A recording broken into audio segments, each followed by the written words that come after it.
हाय दोस्तों, मेरे YouTube channel में आप सभी का स्वागत है। दोस्तों, अगर आपने गुरु महाराज जी का नाम लिया है तो आपको क्या गलती नहीं करनी। आज यही सत्संग के बारे में बताने जा रहा हूं मैं। वीडियो लाइक कर देना, सब्सक्राइब कर देना। बहुत मेहनत से मैं वीडियो बनाता हूं।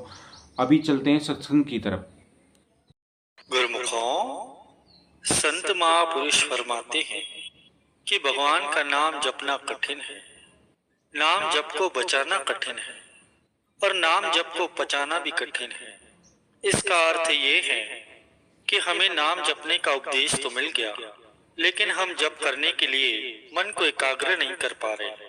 हमें भगवान के नाम जप की महिमा के बारे में पता चला, लेकिन नाम जपना कठिन है।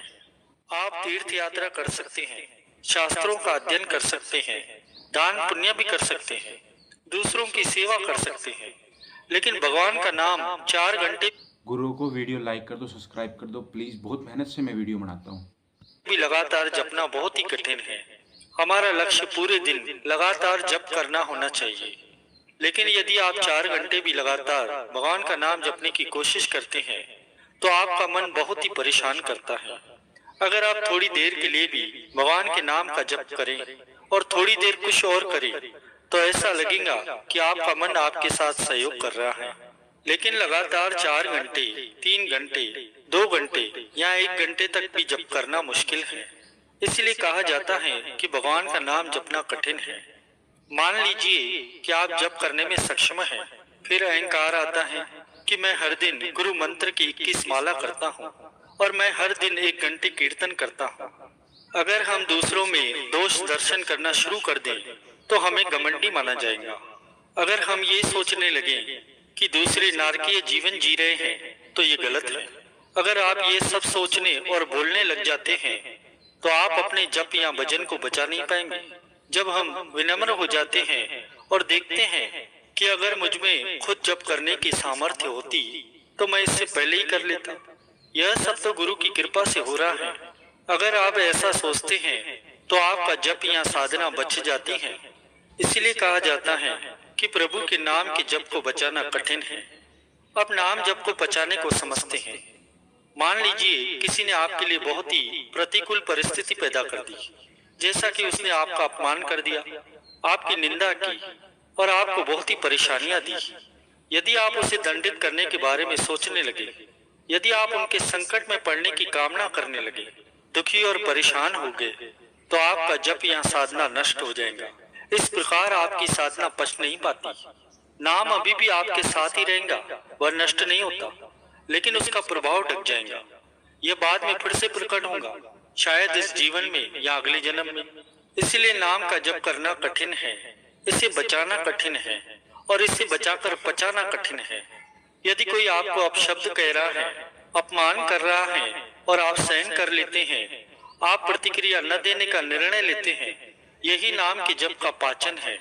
आपकी साधना में उन्हें दंड देने की शक्ति है। हम उन्हें शरीर से, अनादर से, बुद्धि से, कानून से, तप से, अपनी आध्यात्मिक शक्ति से भी दंडित कर सकते हैं। लेकिन यदि आप अपमान को सहन करते हैं, आगे बढ़ते हैं, तो आप में ईश्वर को पाने की क्षमता आ जाती है। यह रास्ता दुनिया के चलने के तरीके से थोड़ा अलग है। भक्त सोचता है कि भगवान आज मेरी परीक्षा लेने के लिए इस रूप में आए हैं। वह प्रार्थना करता है कि हे प्रभु, मुझे शक्ति दीजिए कि मैं आपको श्राप न दूं, मैं आप पर क्रोधित न हूं, मैं अपना जप, तप और साधना बचाकर शांति से इससे बाहर निकल सकूं। संत एकनाथ जी गंगा में स्नान कर रहे थे। बाहर आए तो जहां वे खड़े थे उसके ठीक ऊपर किसी अधर्मी व्यक्ति का घर था। उस व्यक्ति ने उनके ऊपर कुल्ला कर दिया। संत एकनाथ जी को अपने ठाकुर जी की सेवा करनी थी, इसलिए वे फिर से स्नान करने चले गए। जब वे वापस आए तो उस व्यक्ति ने फिर से उनके ऊपर कुल्ला कर दिया।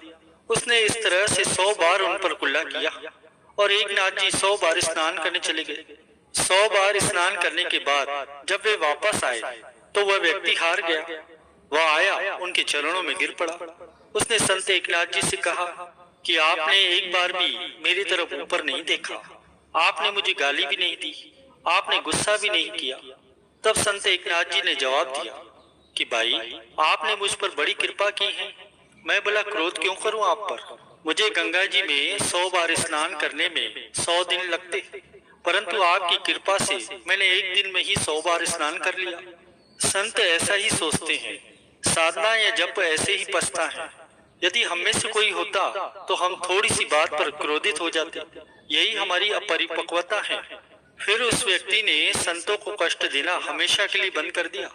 वह रोने लगा, कहने लगा कि मुझे नहीं पता था कि संत इतने दयालु होते हैं। अब से मैं कभी भी किसी संत का अपमान नहीं करूंगा। यदि संत एकनाथ जी उस समय प्रतिक्रिया करते तो उसकी संतों को कष्ट देने की प्रवृत्ति और बढ़ जाती।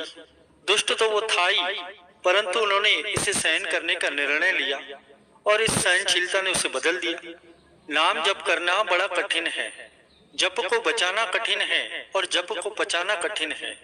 ये तीनों ही बातें सत्संग के माध्यम से प्राप्त की जा सकती हैं। संतों की संगति में हमें नाम जाप और अध्यात्म की प्रेरणा मिलती है। इसे कैसे बचाना है और इसे कैसे पचाना है, इसकी भी प्रेरणा मिलती है। भगवान के भक्तों की संगति हमें अध्यात्म का अभ्यास करना, अपनी साधना को बचाना और इसे पचाना भी सिखाती है। जब तक भगवान का चिंतन नहीं होगा, विश्राम नहीं मिलेगा। नींद के बाद हम फ्रेश महसूस करते हैं। तो ऐसी क्या खास बात है नींद में? नींद से केवल कुछ घंटों के लिए हमारा संसार का चिंतन छूटता है। अगर आप जागृत अवस्था में संसार का चिंतन छोड़ दें तो कितने आनंद में रहेंगे। यही अध्यात्म है। संसार का चिंतन छूटा और हम भगवान के चिंतन में मग्न होकर सब काम कर रहे हैं। भगवान का नाम जपते जपते झाड़ू लगा रहे हैं, ऑफिस का काम कर रहे हैं, रसोई बना रहे हैं और बाकी सब काम भी कर रहे हैं। यह भगवान का नाम जाप आपको पाप कर्मों से बचाता है।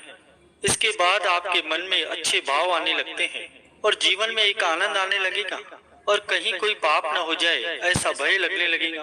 भगवान का नाम ही परम औषधि है। भूल कर भी कोई पाप न करे। कुछ पाप हमसे हो जाते हैं जिनको आप समझकर भी नहीं समझते, लेकिन जानते हुए भी अक्सर लोग ये गलती कर दे। फिर कैसे आपका मन प्रसन्न रहेगा? अपवित्रता व्यभिचार की प्रवृत्ति लाकर आपके मन को असंयमित कर देती है और आगे आप गृहस्थ जीवन के लायक नहीं रहते। ऐसी कुछ गलतियों का फिर उस मनुष्य को पूरा जीवन दंड भोगना पड़ता है। यहाँ विचारों को पवित्र और शुद्ध करना अति आवश्यक है। आप भगवान का नाम जपिए, अच्छे आचरण कीजिए, भगवान का भरोसा रखिए। हर कर्म का फल अवश्य ही मिलता है। जिस प्रकार बुरे कर्मों का परिणाम मिलता है, उसी प्रकार अच्छे कर्मों का शुभ फल भी प्राप्त होता है। लेकिन पाप कर्म हमें भगवान के चिंतन में लगने नहीं देता। अपनी गलतियों का प्रायश्चित करें, नाम जाप करें और हमसे कोई गलती न हो जाए, इस बात का ध्यान रखें। हमसे पाप तभी होते हैं जब हमें लगता है कि हमें कोई देख नहीं रहा, लेकिन उसी समय सोचो कि आपको कोई देख रहा है। जो सबको देखता है वो आपको भी देख रहा है। जो सब जगह है वो आपके पास भी है।